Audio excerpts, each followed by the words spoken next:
Hello friends, welcome to SEVS family.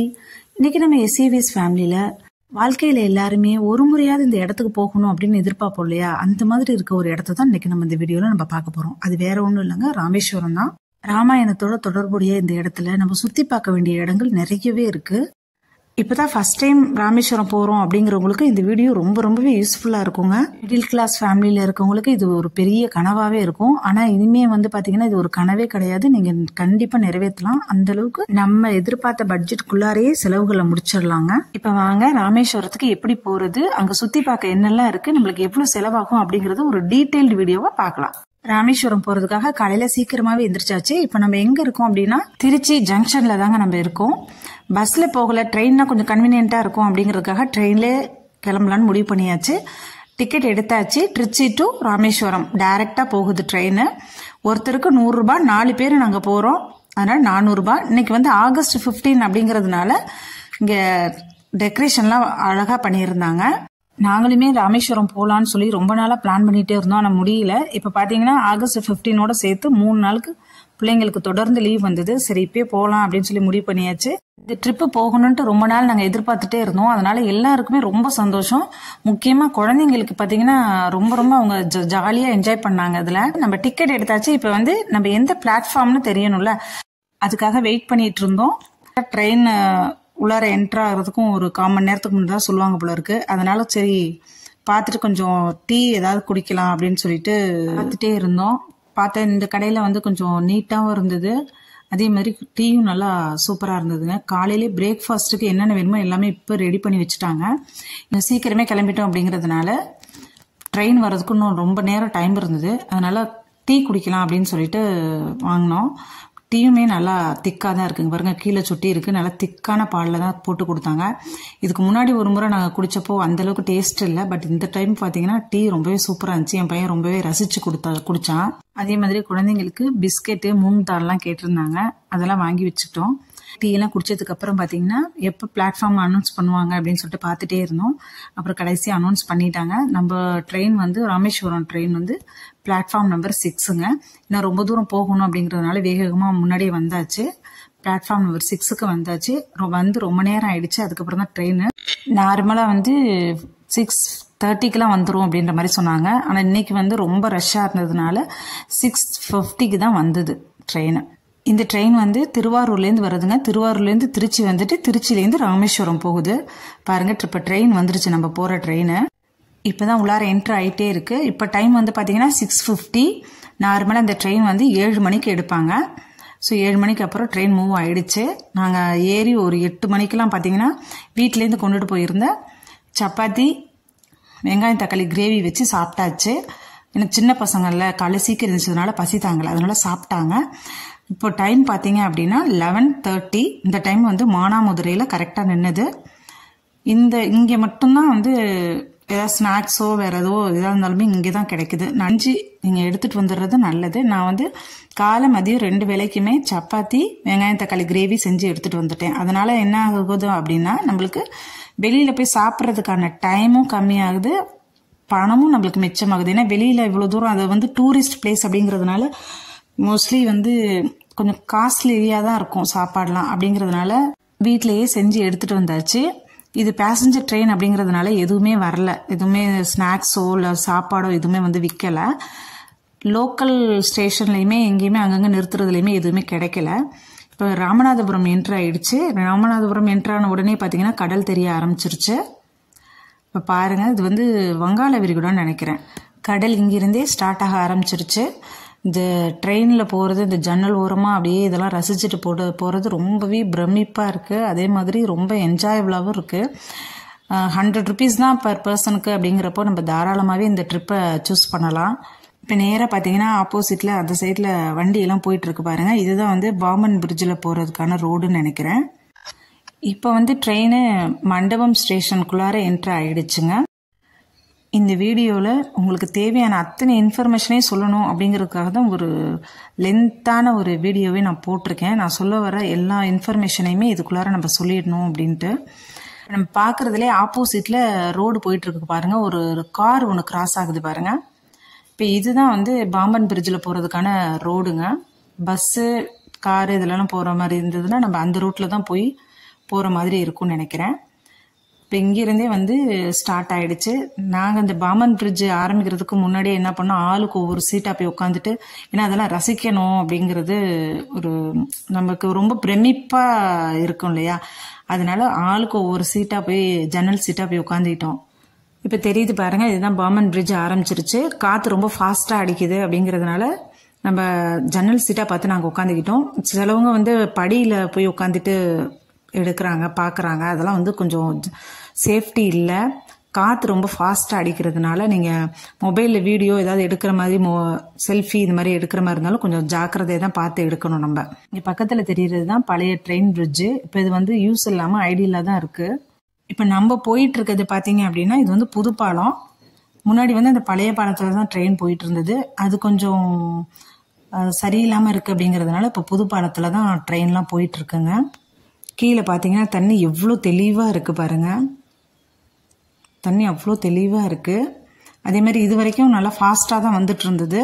அந்த தூக்கு பாலம் சொல்லுவாங்கள்ல, அது கிட்டக்க வரப்போகுதுன்னு நினைக்கிறதுனால ரொம்பவே ட்ரெயின் ஸ்லோவாக தான் வந்துட்டுருக்கு. இந்த தண்ணிக்கு கீழே இருக்க பாறையெல்லாம் கூட எவ்வளோ தெளிவாக தெரியுது பாருங்கள். அதே மாதிரி ஆப்போசிட்டில் பாருங்கள் நிறைய போட்ஸ் எல்லாம் இருக்குது. 100 கணக்கில் போட்ஸ் எல்லாம் நின்றுட்டு இருந்தது. அதே மாதிரி ஃபிஷ்ஷிங்கும் பண்ணிகிட்டு இருந்தாங்க. எங்களுக்கு இந்த தண்ணியை பார்த்ததுமே ரொம்ப ரொம்ப அப்படியே பிரமிப்பாக ஆயிடுச்சுங்க. அப்படியே இந்த ப்ளூ கலரில் தண்ணி அவ்வளோ தெளிவாக, அதை பார்க்குறதுப்பே ரொம்ப ஆசையாக இருந்தது. அதே மாதிரி இந்த பிரிட்ஜ் எவ்வளோ ஹைட்டாக இப்படி இருக்க பாருங்கள். இப்போ இந்த பஸ்ஸு கார்லாம் போகிற அந்த ரூட்டில் பார்த்தீங்கன்னா நிறைய பேர் நின்று நம்ம ட்ரெயின் போகிற பாதையை அவங்க பார்த்துட்டு இருந்தாங்க. ஏன்னா இதுக்காகவே வெயிட் பண்ணி பார்ப்பாங்க போல இருக்கு. ஏன்னா ட்ரெயின் வரப்போ அங்கேருந்து இந்த ட்ரெயின் போகிற பாதையை பார்க்குறதுக்கு ரொம்ப ரொம்ப அழகாக இருக்கும் போல இருக்கு. இதுக்காகவே நின்று ட்ரெயின் போகிறப்ப நின்று வேடிக்கை பார்த்துட்டு போகிறாங்க.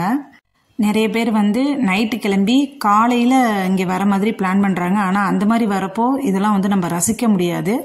இந்த மாதிரி பகலில் வர மாதிரி நீங்கள் பிளான் பண்ணி வந்தீங்கன்னா தான் எல்லாத்தையும் நம்ம பார்த்து ரசிக்க முடியும். இது பழைய பாலம். இது வந்து எப்படின்னா இந்த 2ஆக பிரிஞ்சு மேலே அப்படி தூக்கிக்கும் கப்பல் வர்றப்ப. கப்பல் போனதுக்கப்புறமா திரும்ப வந்து நார்மலாக பாலம் இருக்க மாதிரி ஜாயிண்ட் ஆகிக்கும். இது வந்து இப்போ பாருங்க புது பாலத்துக்குள்ளார நம்ம என்ட்ரு ஆகிட்டு இருக்கோம். இது எப்படி அப்படின்னா நம்ம டோட்டல் மெக்கானிசமுமே ஃபுல்லாக வந்து லிஃப்ட் மாதிரி மேலே போயிடும். கப்பல் போனதுக்கப்புறம் அப்படியே கீழே வந்துடும். இந்தியாவிலே இந்த மாதிரி மெக்கானிசம் இருக்க பாலம் இதுதான் ஃபஸ்ட்டு அப்படிங்கிற மாதிரி சொன்னாங்க. ஸோ இந்த மாதிரி இருக்க ஒரு பிரமிப்பாக இருக்க ஒரு பாலத்தில் நம்ம ட்ராவல் பண்ணுறது ரொம்பவே நல்லா இருந்தது. இப்போ பாருங்கள், இதோட ஃபுல் வியூ காமிக்கிறேன் பாருங்கள். ரொம்பவே சூப்பராக இருக்குது பாருங்கள். சைடு வியூ பாருங்கள். அது பழைய பாலம், இது புது பாலம். நல்லா இருக்குல்ல, பார்க்கவே ரொம்ப சூப்பராக இருக்குது பாருங்கள். இதில் நம்ம ட்ராவல் பண்ணுறோம் அப்படிங்கிறப்ப எனக்கு இன்னுமுமே ரொம்ப பெருமையாக இருந்தது. இந்த பாலத்தை கடக்கிறது பார்த்தீங்கன்னா ரொம்ப ரொம்ப ஸ்லோவாக மூவ் ஆகுது. ஆப்போசிட்டில் பாருங்கள், அந்த பிரிட்ஜில் காரு பஸ்ஸு எல்லாம் எவ்வளோ வந்து வெயிட் பண்ணி நின்று நம்ம போகிற ட்ரெயினை பார்த்துட்டு போகிறாங்க பாருங்கள். ஏன்னா பிரிட்ஜிலேருந்து இந்த ட்ரெயின் போகிற வியூ வந்து ரொம்பவே அழகாக இருக்கும்னு நினைக்கிறேன். ஃபாஸ்ட்டாக மூவ் ஆக ஆரம்பிச்சிருச்சு. அவ்வளோதாங்க, பாலம் முடிய போகுது. அதனால் ஃபாஸ்ட்டாக ட்ரெயின் மூவிங் ஆகிடுச்சு. இப்போ இதில் பாருங்கள் நிறைய போட் இருக்குது பாருங்கள், நிறைய போட்ஸு. இதில் வந்து நிறைய பேர் மக்களுமே ஏறி ட்ராவல் பண்ணுறாங்க, பார்த்தாலே உங்களுக்கு தெரியும்.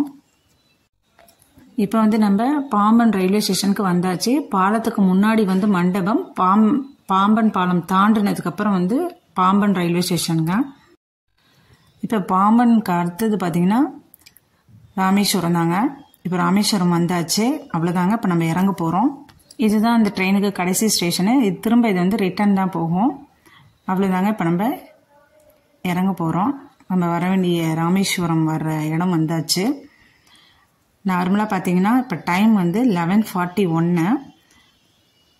ரீச் ஆகிற டைம் பார்த்தீங்கன்னா 12:15. ஆனால் இது ரொம்ப இயர்லியராகவே வந்துருச்சு. நம்ம 7 மணிக்கு அங்கே ஏறினது 11:41க்குள்ள அங்கே ரீச் ஆகிட்டோம் ராமேஸ்வரம். அப்படியே நாங்கள் இதில் பிளாட்ஃபார்மில் நடந்து போயிட்டு இருந்தோம். பார்த்தீங்கன்னா இங்கேருந்து ஒரு ஆட்டோ பிடிச்சி தான் நம்ம ரூமுக்கு போகணும். இங்கே வந்து ஸ்டேஷன் வந்து கொஞ்சம் ஒர்க்கு நடந்துட்டு இருந்துச்சு, கட்டிகிட்டு இருந்தாங்க. ஸ்டேஷனை விட்டு வெளியில் வந்த உடனே நிறைய ஆட்டோஸ்லாம் இருக்குங்க.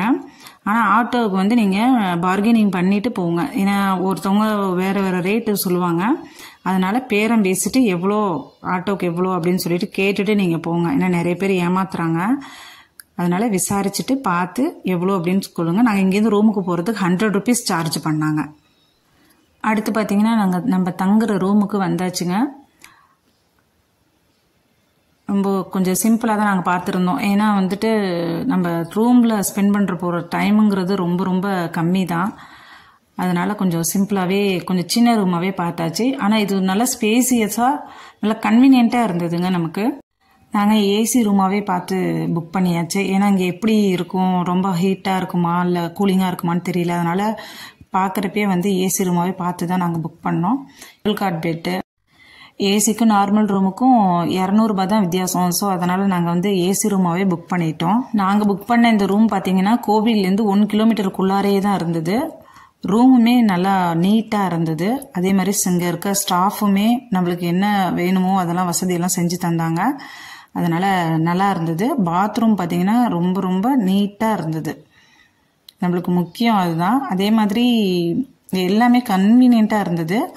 அப்புறம் பார்த்தோம் ரொம்ப கொஞ்சம் வந்த உடனே ரூமுக்கு வந்த உடனே கொஞ்சம் ரெஃப்ரெஷ் ஆகிட்டு நம்ம எடுத்து வச்சுருந்த சப்பாத்தி வெங்காயம் தக்காளி கிரேவியை வச்சு மத்தியானம் லஞ்ச் இங்கே சாப்பிட்டாச்சு. ஏன்னா வெளியில் போய் சாப்பிட்டோம் அப்படின்னா போய் ஆர்டர் பண்ணிவிட்டு உட்காந்து சாப்பிட்டுட்டு வர்றதுக்கு எப்படி 1 மணி நேரத்துக்கு மேலே ஆகும். இப்போ நான் வீட்டிலேருந்தே செஞ்சு கொண்டுட்டு வந்ததுனால ரூம்லேயே உட்காந்து கன்வீனியண்ட்டாக சாப்பிட்டாச்சு. லஞ்ச் பாருங்கள் ஒரு 10 நிமிஷத்துலேயே நம்ம சாப்பிட்டு முடிச்சாச்சு. இப்போ லஞ்சு சாப்பிட்டதுக்கப்புறமா வந்து நம்ம நேராக இன்றைக்கி வந்து கோயிலுக்கு போகலை, தனுஷ்கோடி இந்த மாதிரி கொஞ்சம் இடங்கள்லாம் சுற்றி பார்க்கலாம் அப்படின்ற ஒரு பிளான் இருக்குது. குழந்தைங்களுக்கும் பீச்சுக்கு போகணும், தண்ணியிலலாம் விளையாடணும்னு ரொம்ப ஆசை. இப்போ நம்ம தனுஷ்கோடி போகிறதுக்காக ஆட்டோ பிடிச்சி ஏறி உட்காந்தாச்சு. 2 சைடும் பாருங்கள் கடலாக இருக்குது. இதுவுமே பார்த்தீங்கன்னா இன்னைக்கு ரொம்ப ரஷ் அப்படிங்கிறதுனால ஆட்டோலாம் நம்ம முன்னாடி சொன்ன மாதிரி தான் பேரம் பேசிட்டு ஏறி அதுக்கப்புறம் தான் நீங்கள் உட்காரணும். இதுக்குமே 1200 ஆச்சு. நிறைய பேர் வந்து ஆட்டோவுக்கு நிறைய பேக்கேஜ் வச்சுருக்காங்க. நாங்கள் ஃபஸ்ட்டு ஒரு 2-3 ஆட்டோவில் கேட்ட எல்லாமே 1600 அந்த மாதிரி கேட்டிருந்தாங்க. அதுக்கேற்ற மாதிரி நீங்கள் பார்த்துட்டு கேட்டுட்டு விசாரிச்சுட்டு ஆட்டோ புக் பண்ணுங்கள். இது வந்து ஒரு டூரிஸ்ட் பிளேஸ் அப்படிங்கிறதுனால வர்ற கும்பலை பொறுத்து அவங்களுக்கு ஏற்ற மாதிரி ரூம் ஆகட்டும் ஆட்டோ ஆகட்டும் ரேட்டை அதுக்கேற்ற மாதிரி ஆளுங்களை பார்த்து கேட்குறாங்க. அதுக்கேற்ற மாதிரி நம்ம வந்து ப்ரிப்பேர்டாக நீங்கள் பிளான் பண்ணிக்கோங்க. இன்னைக்கு வந்து ரொம்ப ரஷ் அப்படிங்கிறதுனால எவ்வளோ கும்பல் வேனெல்லாம் நிற்கிது பாருங்கள். இது வந்து கோதண்டராமர் கோயிலுக்கு நம்ம இப்போ வந்திருக்கோம். தனுஷ்கோடி போகிற வழியிலே தான் வந்து ரூம்லேருந்து ஒரு 10 நிமிஷத்துலேயே வந்தாச்சு. இப்போ நம்ம கோயிலுக்குள்ளே போகலாம் அப்படின்னு சொல்லி போயிட்டுருக்கோம். நார்மலாக பார்த்தீங்கன்னா இங்கே இவ்வளோ கும்பல் வந்து யூஸ்வலாக வராதான். இப்போ வந்து லீவ் டைம் அப்படிங்கிறதுனால ரொம்ப ரஷ்ஷாக இருக்குது. இதில் வந்து நார்த் இந்தியன்ஸ் வந்து நிறைய பேர் இந்த கோயிலுக்கு வராங்க. இந்த இடம் பார்த்தீங்க அப்படின்னா ராவணன் வந்து இலங்கை மன்னர் ராவணனை வதம் செஞ்ச பிறகு விபீஷணனுக்கு இந்த இடத்துல பட்டாபிஷேகம் செஞ்சு வச்சுருக்காங்க அப்படின்ற மாதிரி ஒரு போர்டு வச்சுருக்காங்க. இது பாருங்க, அந்த இடம் தான் இது. இதுவே பார்த்தீங்கன்னா நம்ம க்யூவில் நின்று ரொம்ப நேரம் க்யூவில் நின்று தான் நாங்கள் பார்த்துட்டே வந்தோம். உள்ளார வந்துட்டு நீங்கள் தமிழா ஹிந்தியா அப்படின்னு கேட்டுட்டு அதுக்கேற்ற மாதிரி விளக்கம்லாம் சொல்கிறாங்க. ரொம்பவே நல்லா இருந்ததுங்க. ஆனால் ரொம்ப ரஷ்ஷாக தான் இருந்தது. இங்கேயுமே காசி யாத்திரையில் முக்கியமானது ராமேஸ்வரம்ங்க. இங்கே ராமேஸ்வரம் வந்துட்டு ராமநாத சுவாமிக்கு அபிஷேகம் பண்ணிட்டு இங்கேருந்து தீர்த்தத்தை எடுத்துகிட்டு போயிட்டு காசிக்கு போய் காசி விஸ்வநாதருக்கு அபிஷேகம் பண்ணுறாங்க. திரும்ப அங்கேருந்து கங்கை தீர்த்தத்தை எடுத்துகிட்டு வந்துட்டு ராமேஸ்வரம் வந்து ராமநாத சுவாமிக்கு அபிஷேகம் பண்ணுறதா ஒரு ஐதீகம் இருக்குங்க. இங்கே வந்து நார்த் இந்தியன்ஸ் நிறைய பேர் இந்த மாதிரி ஒரு வழிபாடு செய்கிறாங்க. நம்ம அப்படியே கோதண்டராமர் கோவிலில் தரிசனம் பண்ணிட்டு அப்படியே கிளம்பியாச்சு. எங்கன்னு பார்த்தீங்கன்னா தனுஷ்கோடி தாங்க. தனுஷ்கோடியில் பார்த்தீங்கன்னா இது உங்களுக்கே தெரியும், இது மிகப்பெரிய ஒரு தொழில் நகரமாக இருந்தது. ரொம்ப ஒரு பெரிய ஒரு தொழில் நகரமாக இருந்த இடம் இது. அப்படி இருந்த ஒரு இடம் வந்து ஒரு புயலால் எல்லாமே வந்து அழிஞ்சு இந்த மாதிரி இருக்குது. இப்போ பார்த்தீங்க அப்படின்னா இதுதான் வந்து இங்கே இருந்த முன்னாடி இருந்த ஒரு ரயில்வே ஸ்டேஷன் அப்படின்னு சொல்கிறாங்க. ஸோ இப்போ இங்கே வந்து இங்கே இருக்க மீனவர்கள் வந்து இந்த சீசெல்ஸ் இதெல்லாம் வந்து விற்கிற பிஸ்னஸ் தான் பண்ணிட்டு இருக்காங்க. இங்கே வந்து பார்த்தீங்கன்னா இந்த சீசெல்லில் செய்யப்பட்ட பாசி இந்த அழகு பொருள்கள் இதெல்லாம் நிறைய வந்து வியாபாரம் பண்ணுறாங்க. இங்கே வந்து பக்கத்துலேயே பார்த்தீங்கன்னா ஒரு கோவில் இருக்குது. அதில் வந்து மிதக்கும் கலெல்லாம் இருக்குன்ற மாதிரி சொல்லியிருந்தாங்க. ஸோ நாங்களும் பார்க்குறதுக்கு ரொம்ப ஆர்வமாக தான் போனோம். இங்கே வந்து பார்த்தீங்கன்னா இது வந்து காசி விஸ்வநாதர் கோவில். இது வந்து தனுஷ்கோடியில் இருக்க காசி விஸ்வநாதர் கோவில். இப்போ இந்த தொட்டி இருக்குது பாருங்கள், இதில் தான் வந்து மிதக்கும் கல் இருந்ததாக சொல்கிறாங்க. ராமர் பாலம் கட்டுறதுக்கு யூஸ் பண்ண அந்த மிதக்கும் கல் இங்க இருந்திருக்கு. இப்போ வந்து இதை எடுத்துட்டு போய் மியூசியத்துல வைக்கிறதுக்கு கவர்மெண்ட்லேருந்து எடுத்துட்டு போயிட்டாங்கன்ற மாதிரி சொல்றாங்க. நாங்க இந்த மிதக்கும் கல்றை பாக்குறதுக்கு ரொம்பவே ஆர்வமா இருந்தோம். கடைசியில பார்த்தா கொஞ்சம் ஏமாற்றமா தான் போச்சு, எங்களால பார்க்க முடியல. சரி அப்படின்னு சொல்லிட்டு அப்படியே வந்தோம். இந்த கோயில்ல சாமி கும்பிட்டாச்சு. அதுக்கப்புறம் பக்கத்துல ஒரு லிங்கம் இருக்குங்க. அதுல வந்து அங்க ஒருத்தர் இருக்காரு. அவர் பாத்தீங்கன்னா அந்த கடல் தண்ணியை வந்து கமண்டத்துல எடுத்து கொடுக்கறாரு அந்த லிங்கத்துக்கு அபிஷேகம் பண்றதுக்கு. நம்ம கையால லிங்கத்துக்கு அபிஷேகம் பண்றது இதுதான் ஃபர்ஸ்ட் டைம். ரொம்பவே பிடிச்சிருந்தது எனக்கு. அதே மாதிரி இங்க பாத்தீங்கன்னா பக்கத்துல நிறைய அந்த சீஸ் எல்லாம் நிறைய வித்தாங்க. இது பாருங்க, இது வந்து கோமதி சக்கரம். இவ்வளவு பெருசா இருக்கு பாருங்க, தூக்கி பார்த்தா அவ்வளவு வெயிட்டா இருக்கு. அதே மாதிரி இங்க பாருங்க சங்கு கொஞ்சம் நீட்டமா வித்தியாசமா இருக்கு பாருங்க. இது கொஞ்சம் நிறைய சங்கெல்லாம் வித்தியாசமாலாம் இருக்கு. பசங்க இதை வாங்க அதை வாங்கணும் ரொம்ப ஆர்வமா இருந்தாங்க. அதெல்லாம் வாங்கலங்க. அந்த பாருங்க இந்த மாதிரி நீட்டமா தோரணம் மாதிரி இருக்கு பாருங்க. சின்ன வந்து சங்குல கோத்து இந்த மாதிரி தோரணமா இருக்கு. அடியில பெரிய சங்கு வச்சிருக்கு. இது நிலைக்கு பக்கத்துல நம்ம தொங்க விட்டுக்கலாம். வீட்டுல வேற எங்கேயாவது அழகு நம்ம தொங்க விடுறதுக்கு நல்லா இருக்கும். சரி வந்ததே வந்து இதை வாங்கிக்கலாம் ஞாபகார்த்தமா அப்படின்னு சொல்லிட்டு இதுல ஒரு 4 செட்டு மட்டும் வாங்கிக்கிட்டோம். பாருங்க பாக்குறதுக்கு இப்படித்தான் இருக்கு. சின்ன சங்க கோத்து இந்த மாதிரி இருக்கு. அதே மாதிரி கீ செயின்ல இந்த இனிஷியல் போட்டு அந்த மாதிரியும் வச்சிருக்காங்க. இங்க வந்து வலம்புரி சங்கு இடம்புரி சங்குன்னு நிறைய வச்சிருக்காங்க. இந்த மாதிரி கடல் பிரதேசத்துல இந்த மாதிரி ஐட்டம்ஸ் எல்லாம் இங்கதான் கிடைக்கும். எனக்கு தெரிஞ்சு வெளியில எங்க கிடைக்கிறது இல்ல. வீட்டுக்குமே தொங்க விட்டா இதெல்லாம் அழகாவே தான் இருக்கும். நிறைய அழகழகு பொருட்கள்லாம் நிறைய இருக்கு. ஏன்னா நம்மளும் உங்களுக்கு ஒரு வியாபாரத்தை கொடுக்கணும் இல்லையா.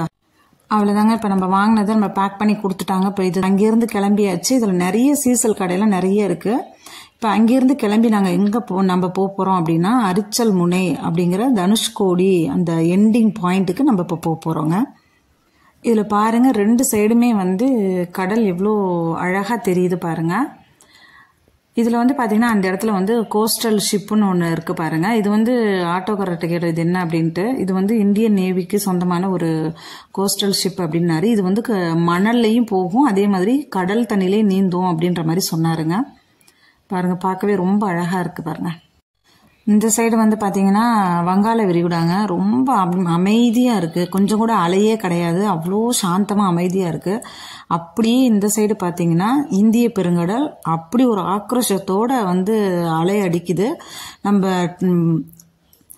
ஆட்டோல போறப்பே பாத்தீங்கன்னா அந்த அலையோட தண்ணி வந்து நம்ம ஆட்டோல படுது, நம்ம மேலேயுமே அப்படி படுதுங்க. அந்த அளவுக்கு ரொம்ப ஆக்ரோஷத்தோட வந்து அந்த அலை வருது இதுல.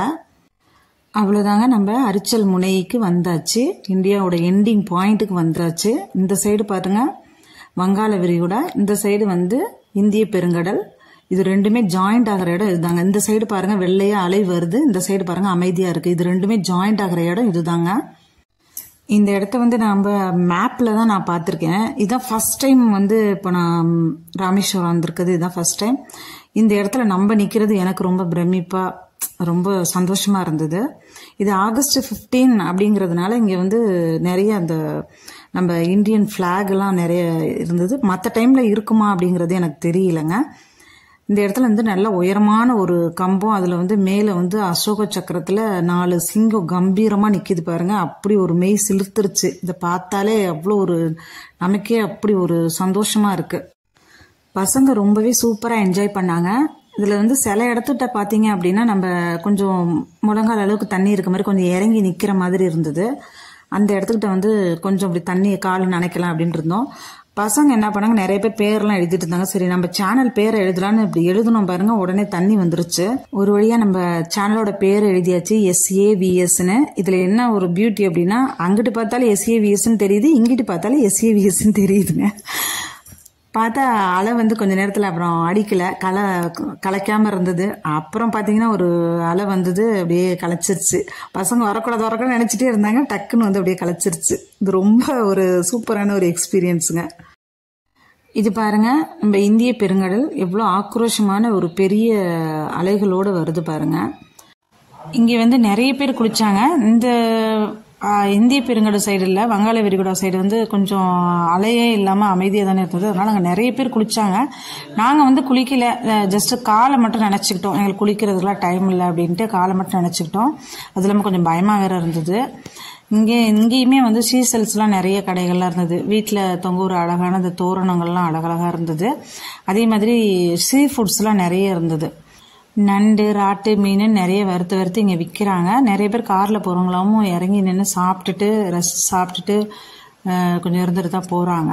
இங்கே பாருங்கள், இப்போ கூட புதுசாக இங்கே வந்து ஒரு கோவில் மாதிரி கட்டிகிட்டு இருக்காங்க. இதில் ஒரு முக்கியமான விஷயம் நான் சொல்ல மறந்துட்டேங்க. இது இந்தியாவோட எண்டிங் பாயிண்ட் அப்படிங்கிறதுனால இதுக்குள்ளார அந்த அரிச்சல் முனைக்கிட்ட போன உடனே பார்த்தீங்கன்னா நம்ம டவர் ஃபுல்லாகவே நம்மளுக்கு கிடைக்க மாட்டேங்குது. வெல்கம் டு ஸ்ரீலங்கா அப்படின்ற ஒரு மெசேஜ் நம்ம மொபைலுக்கு வந்துடுது. இதுக்கப்புறமா வந்து நம்ம ஃபோன் பண்ணுறதோ எதுவுமே வந்து நம்மளுக்கு ரீச் ஆகலை. ஆட்டோக்காரர் ஏற்கனவே எங்கள்கிட்ட சொல்லிட்டாரு, ஃபோன்லாம் வந்து ஒர்க் ஆகாது, அதனால் நீங்கள் என்ன பண்ணுங்க வந்து ஃபோட்டோ எடுத்து வச்சுக்கோங்க ஆட்டோவை அப்படின்னு சொல்லிட்டாருங்க. ஏன் அப்படின்னா திரும்ப ஆட்டோவை கண்டுபிடிச்சி நம்ம வந்து ஏறணும்ல, அதுக்காக தான். ஏன்னா ஃபோன் ஒர்க் ஆகாது டவர் ப்ராப்ளம் இருக்கிறதுனால, அதனால தான் அவர் அந்த மாதிரி சொன்னார். இப்போ வந்து பார்த்தீங்கன்னா இது என்ன அப்படின்னா தனுஷ்கோடியில் இருக்க சர்ச்சு தான். இலையில் கொஞ்சம் செதஞ்சி இப்படி தான் இருக்குது. முன்னாடி வந்து இதுக்குள்ளாரையெல்லாம் போகிற மாதிரி இருந்திருக்கும் போல இருக்குது. இப்போ வந்து உள்ளாரையெல்லாம் போக முடியாது. இதை சுற்றி நம்ம நடந்து போகிறதுக்கு நடப்பாதை மாதிரி ஒன்று சின்ன இந்த தரப்பாலை மாதிரி இருக்கும்ல, அந்த மாதிரி அமைச்சிருக்காங்க. இதை சுற்றி இந்த மாதிரி கட்டமாக இப்படி போயிட்டு வர மாதிரி இருக்குங்க. கடல் உப்பு தண்ணி, கடல் காற்றுல இது இவ்வளோ நாள் இந்த பில்டிங் இப்படி நிற்கிறதே பெரிய விஷயம் தான் நான் சொல்லுவேன். இப்போ இந்த சர்ச்சை பார்த்துட்டு நாங்கள் இங்கேருந்து கிளம்பியாச்சு. இப்போ அங்கேருந்து கிளம்பி அடுத்து நம்ம எங்கே போகலான்னு பிளான் பண்ணோம் அப்படின்னா சங்கமால் பீச்சுக்கு போகலான்னு பிளான் பண்ணோம். சங்கமால் பீச் வந்து ராமேஸ்வரத்துக்கு அதில் பக்கத்துலேயே தான் இருக்குது. சரி, அங்கே பார்த்தீங்கன்னா அந்த சிவா போட்டிங்னு ஒன்று இருக்குது. அதில் வந்து போட்டிங்லாம் போகலாம் அப்படின்ட்டு குழந்தைங்கள்லாம் ரொம்ப ஆசைப்பட்டாங்க போட்டிங் போகிறதுக்கு. சரி போகலாம் அப்படின்னு சொல்லி வந்தோம். பார்த்தீங்கன்னா அங்கே வந்து டைமிங் வந்து முடிஞ்சிருச்சு அப்படின்ற மாதிரி சொன்னாங்க. போட்டிங் போகலான்னு தான் நாங்கள் ரொம்ப ஆசையாக இங்கே வந்தோம். ஆனால் பார்த்தீங்கன்னா போட்டிங் வந்து ஈவினிங் 5:30 முடிஞ்சிருச்சு அப்படிங்கிற மாதிரி சொன்னாங்க. அங்கே பாருங்கள் ஒரு போட்டிங் நிற்கிது பாருங்கள், அதுதான் கடைசியாக வந்து ட்ரிப்பு முடிச்சுட்டு நிற்கிது. எப்படியாவது போயிடலான்ட்டு உள்ளார போய் இறங்கி விசாரித்தோம். ஆனால் அது முடியாது, 5:30 முடிஞ்சிருச்சு அப்படின்ற மாதிரி சொன்னாங்க. நான் சொல்கிற சின்ன சின்ன பாயிண்ட்லாம் நீங்கள் நோட் பண்ணி வச்சுக்கிட்டிங்கன்னா உங்களுக்கு அது நீங்கள் ராமேஸ்வரம் வரப்போ ரொம்பவே யூஸ்ஃபுல்லாக இருக்கும். சரி, போட்டிங் தான் போக முடியல அப்படின்னு சொல்லிட்டு சங்கமால் பீச்சுக்கு போகலாம் அப்படின்னு சொல்லி வந்தோம். நெட்லாம் போட்டு பார்த்தோம், இங்கே வந்து சங்கமால் பீச் இருக்குது அப்படின்ற மாதிரி போட்டிருந்ததா. சரி அதை போய் பார்க்கலாம் அப்படின்னு சொல்லிட்டு வந்தோம். ஆல்ரெடி டைம் வந்து ஒரு 6 o'clock கிட்ட ஆயிடுச்சு. இதுதாங்க சங்கமால் பீச்சு. இங்கே வந்து பார்த்தீங்கன்னா சுற்றி பார்க்குறதுக்குன்னு எந்த ஸ்பெசிஃபிக்கான இடமுமே இல்லைங்க எங்களுக்கு தெரிஞ்சு. இந்த சைடில் வந்து ஒரு ப்ரைவேட்டாக ஏதோ இது பண்ணுவாங்க போல இருக்குது. ஒரு வாட்டர் ஆக்டிவிட்டிஸ் இந்த பாருங்க, அந்த இடம் தான். ஒரு வாட்டர் ஆக்டிவிட்டீஸ்லாம் ஏதோ தனியாக வச்சு பண்ணுறாங்க. ஒரு பார்க் மாதிரி அந்த மாதிரி பண்ணுறாங்க. அதுக்கு தனியாக காசு போல இருக்குது. நாங்கள் ஆல்ரெடி டைம் ஆகிடுச்சு அப்படிங்கிறதுனால அது உள்ளாரெல்லாம் போகலை. இங்கே வந்து சும்மா ஜஸ்ட் பார்த்துட்டு அப்படியே காற்று வாங்கலாம், அவ்வளோதாங்க. வேறு வந்து இதில் பார்க்குறதுக்கு அப்படின்ற வியூ பாயிண்ட்லாம் இங்கே ஒன்றும் இல்லை. இது வந்து கொஞ்சம் பராமரிப்பு இல்லாமல் கொஞ்சம் தூசியும் முள்ளு செடியுமா தான் இருக்குது. இது வந்து டூரிஸ்ட் ஸ்பாட் அப்படிங்கிறப்போ இன்னும் கொஞ்சம் க்ளீன் பண்ணி நல்லா மெயின்டைன் பண்ணாங்கன்னா நிறைய பேர் வந்து போகிறதுக்கு சான்சஸ் இருக்குது. கொஞ்சம் ஈவினிங் டைமில் கொஞ்சம் ரிலாக்ஸாக இங்கெல்லாம் வரலாம். இங்கே வந்து தண்ணியில் இறங்கி குழந்தைங்களாம் விளையாட முடியாதுங்க. மணலுக்கு இருக்கிறது ரொம்பவே கம்மியாக தான் இருக்குது. டக்குன்னு பார்த்தீங்கன்னா பாருங்கள் இவ்வளோ ஆழமாக தெரியுது பாருங்கள் கடல். அதனால் நம்ம இறங்கி நின்னெல்லாம் விளையாட முடியாது. அது மட்டும் இல்லாமல் இங்கே ஓரத்தில் பார்த்தீங்கன்னா சங்கெல்லாம் நிறைய இருக்குது. அது காலில் குத்துது. அதனால் நம்ம பார்த்து ஜாக்கிரதையாக தான் நடந்து போகணும். இங்கே பசங்கள்லாம் நிறைய சங்கெல்லாம் நிறைய சங்கு எடுத்து கலெக்ட் பண்ணி வச்சாங்க. அதில் முக்கியமாக கோமதி சக்கரம் வந்து ஒன்று கிடச்சிது. அது எனக்கு ரொம்ப ரொம்ப ஒரு சந்தோஷமான ஒரு இதுன்னு சொல்லலாம். அதில் இன்னொன்று இதில் சைடில் நம்ம ரோட்டில் நடந்து போகிறப்ப பார்த்தீங்கன்னா தமிழ்நாடு நீர்வளத்துறையிலேருந்து இந்த சீ ஃபுட்ஸ்லாம் நிறைய வந்து சமைச்சு விற்கிறாங்க. அதெல்லாம் ரொம்ப ரொம்ப காஸ்ட்டு கம்மியாக தான் இருக்குது. நாங்கள் சாப்பிடல, கோயிலுக்கு போகணும் அப்படிங்கிறனால நாங்கள் சாப்பிடல. உங்களுக்கு பிடிச்சிருந்தனா நீங்கள் விரும்பி சாப்பிட்டுட்டு ரசிச்சுட்டு போகலாம். அவ்வளோதாங்க. சுற்றி பார்த்துட்டு நேராக ரூமுக்கு போய் படுத்தாச்சு. காலையில் ரொம்ப சீக்கிரமாகவே எந்திரிச்சாச்சு. கோயிலுக்கு கிளம்பணும் அப்படிங்கிறதுனால ரூமுக்கும் கோயிலுக்கும் ரொம்பவே கம்மியான தூரம் தான். இருந்தாலும் நம்ம காலையில் சீக்கிரமாக கிளம்புறதுனால ஆட்டோவிலே கிளம்பிட்டோங்க. ஃபஸ்ட்டு வந்து அக்னி தீர்த்தத்தில் நீராடணும். அதுக்கப்புறம் தான் கோயிலுக்குள்ளே இருக்க 22 தீர்த்தத்துலேயும் நீராடிட்டு ட்ரெஸ் சேஞ்ச் பண்ணிவிட்டு அதுக்கப்புறமா சாமியை தரிசனம் பண்ணணும். இன்றைக்கி பார்த்தீங்கன்னா ரொம்ப ரஷ்ஷுங்க. முன்னாடி நாள் இருந்ததை விட ரொம்ப ரஷ்ஷு. காரு, பஸ்ஸு, டூரிஸ்ட் வேனுன்னு அப்படி வந்து நம்ம வந்து ஒரு இடத்துல இந்த இடத்துக்கு மூவே பண்ண முடியல. ரொம்பவே சிரமப்பட்டு தான் அப்படியே மூவ் ஆச்சு. அங்கங்கே அப்படியே வண்டியெல்லாம் நின்றுச்சு பாருங்கள். ரொம்ப டிராஃபிக்கு. இது பார்த்தீங்க அப்படின்னா இது வடக்கு வாசலுங்க. நம்ம அக்னி தீர்த்தத்தில் நீராடிட்டு உள்ளார 22 தீர்த்தத்தில் நீராடுறதுக்கு இது உள்ளார தான் போகணும். நீராடி முடிச்சுட்டு தெற்கு கோபுரம் வழியாக தான் நம்ம வெளியில் வரணுங்க. இதுக்கு ஏற்ற மாதிரி நீங்கள் கோவிலுக்குள்ளார போகிறதுக்கு முன்னாடி உங்கள் ட்ரெஸ்ஸஸ், செப்பல், பேகு எது இருந்தாலும் தெற்கு வாசலில் வச்சுட்டு வந்தீங்கன்னா உங்களுக்கு சாமி தரிசனம் முடிஞ்சு ஈஸியாக எடுக்கிறதுக்கு ரொம்ப சுலபமாக இருக்குங்க. அதுக்கேற்ற மாதிரி நீங்கள் பிளான் பண்ணிக்கோங்க. நிறைய லாக்கர்ஸ்லாம் நிறையவே இருக்குது. இங்கே நம்ம ட்ரெஸ் எல்லாத்தையும் ஸ்டோர் பண்ணி வச்சுட்டு போகிறதுக்கு நிறைய லாக்கர்ஸ் இருக்குது. அதனால் நீங்கள் தெற்கு வாசலில் நம்ம லாக்கரில் எல்லாத்தையுமே வச்சுட்டு அதுக்கப்புறம் நீங்கள் வடக்கு வாசல் வந்துடணும். வடக்கு வாசல் வந்ததுக்கப்புறமா நேராக அக்னி தீர்த்தத்துக்கு வந்துடலாம். இப்போ இந்த தீர்த்தத்துலலாம் நீராடினதுக்கு அப்புறமா நம்ம ட்ரெஸ் சேஞ்ச் பண்ணுற மாதிரி இருந்தால் நம்ம லாக்கர் வச்சுருக்கோம் இல்லையா, லாக்கர் நம்ம பொருள்லாம் வைக்க சொல்லி கொடுத்துருக்கோம். அந்த இடத்துல வந்து சொன்னோம்னா வந்து ட்ரெஸ் சேஞ்ச் பண்ணிக்க விடுறாங்க. அப்படி இல்லைன்னா கோவிலுக்குள்ளாரே நம்ம ட்ரெஸ் சேஞ்ச் பண்ணிக்கிற மாதிரி இருக்குது. அது கொஞ்சம் ஓப்பன் பிளேஸாக தான் இருக்குது. பட் ஆனால் அங்கே நிறைய பேர் ட்ரெஸ் சேஞ்ச் பண்ணிக்கிறாங்க. நம்ம தங்கி இருக்க ரூமுக்கு போயிட்டு ட்ரெஸ் சேஞ்ச் பண்ணிட்டு வந்தாலும் ரொம்ப லேட் ஆகிடும். அதுக்கேற்ற மாதிரி நீங்கள் பிளான் பண்ணிக்கோங்க. இதில் ஒரு விஷயத்த நீங்கள் நல்லா நோட் பண்ணிக்கணும். வடக்கு வாசல் வழியாக தான் நம்ம 22 தீர்த்தத்துலேயும் நீராடுறதுக்கான என்ட்ரன்ஸு. தெற்கு வாசல் தான் நீராடி முடிச்சுட்டு வெளியில் போகிறதுக்கான எக்ஸிட் வழி. அதனால் அந்த எக்ஸிட் வழி இருக்கிற இடத்துல இருந்து லாக்கரில் நம்ம செப்பல்லேருந்து எல்லாத்தையும் போட்டுக்கிறது ரொம்பவே சரியான ஒரு இதாக இருக்கும். ஏன்னா வேற எங்கேயாவது போட்டுட்டு அதை தேடி அலைஞ்சிக்கிட்டு இருக்கிறதுலாம் ரொம்ப சிரமமாயிடும். அதே மாதிரி சாமி தரிசனத்துக்கு என்ட்ரன்ஸ் பார்த்தீங்கன்னா கிழக்கு வாசல்லேருந்து தான் நம்ம உள்ளார போகணும் சாமி தரிசனம் பார்க்கறதுக்கு. இப்போ நீங்கள் பார்க்குறது பார்த்தீங்கன்னா அக்னி தீர்த்தத்தில் சூரியன் வந்து கொஞ்சம் கொஞ்சமாக உதிக்க ஆரம்பிச்சிருச்சு.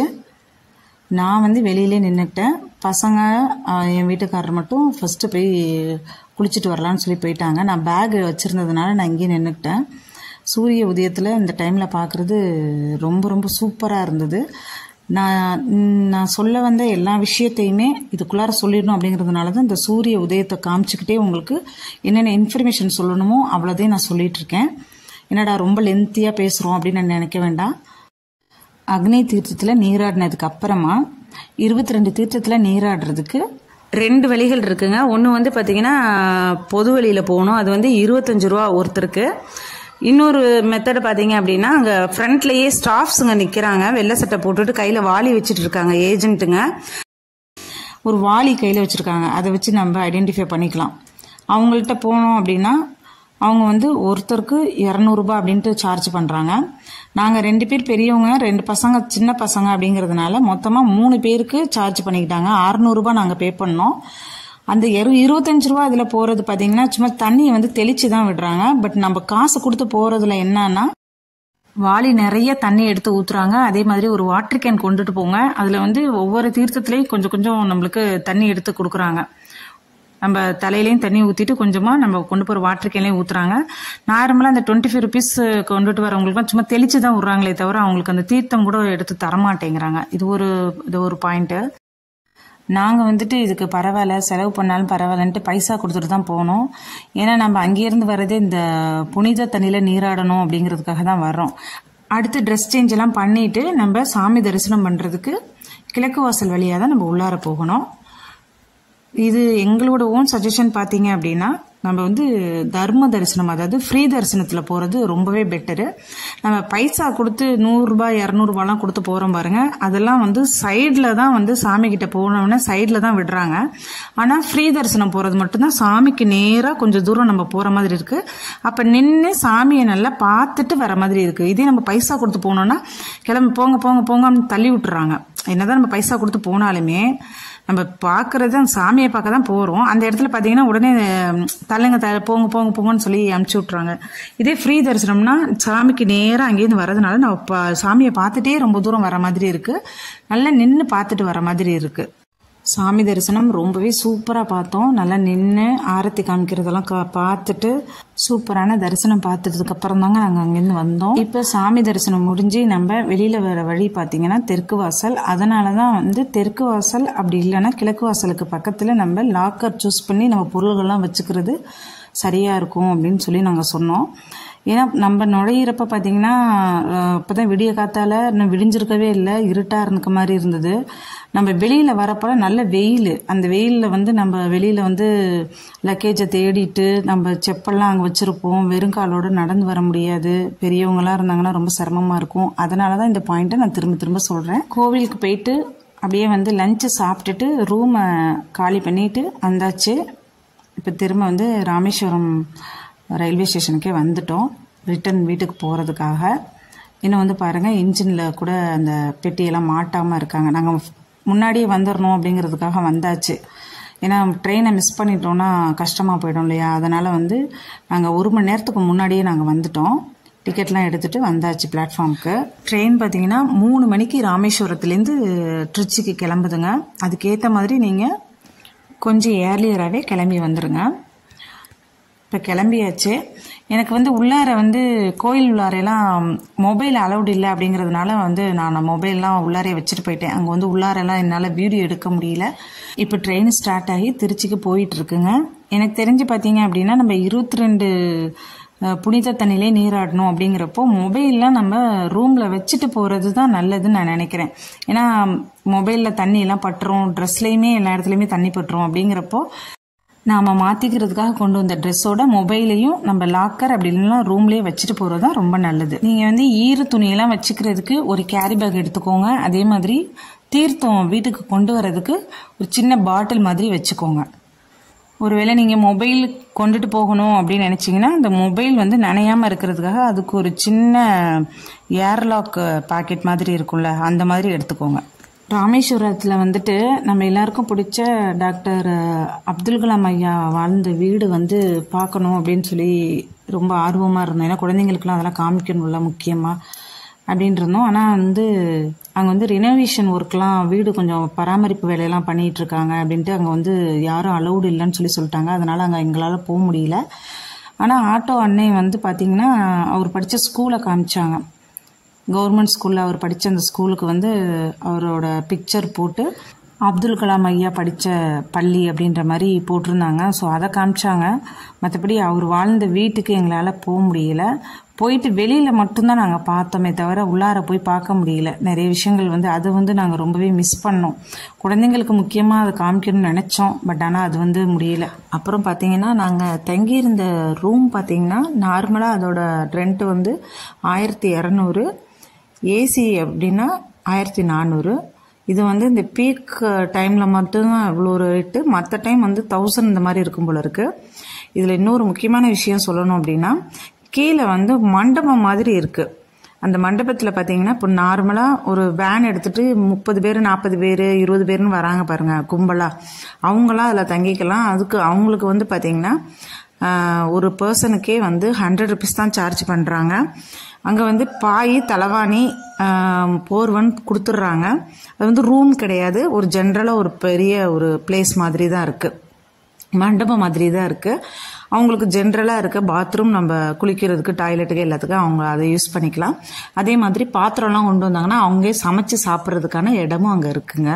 ரொம்பவே சேஃபாக தான் இருக்குது. நாங்கள் வரப்பே பார்த்திங்கன்னா நிறைய பேர் அங்கே தங்கி இருந்தாங்க. நம்ம ரூமில் டைம் ஸ்பெண்ட் பண்ணுற டைம் அப்படிங்கிறது ரொம்பவே கம்மி தான். நாங்கள் படுக்கிறதுக்கு மட்டும்தான் நாங்கள் ரூமுக்கே வந்தோம். அப்படிங்கிறப்ப இந்த ஆப்ஷனை நம்ம தாராளமாக சூஸ் பண்ணிக்கலாம். எனக்கு தெரிஞ்சு இந்த வீடியோவில் நான் எல்லாமே கவர் பண்ணிட்டேன். நாங்கள் அவசியம் நீங்கள் போயிட்டு வாங்க. இந்த வீடியோ உங்களுக்கு பிடிச்சிருக்குன்னு நினைக்கிறேன். பிடிச்சிருந்தா லைக் பண்ணுங்கள். உங்கள் ஃப்ரெண்ட்ஸ் அண்ட் ஃபேமிலி மெம்பர்ஸ்க்கு இந்த வீடியோ தேவைப்படுச்சுன்னா ஷேர் பண்ணுங்கள். மறக்காமல் நம்ம சேனலை சப்ஸ்கிரைப் பண்ணிக்கோங்க. திரும்ப உங்களை நான் வேறொரு வீடியோவில் சந்திக்கிறேன். பாய் பாய்.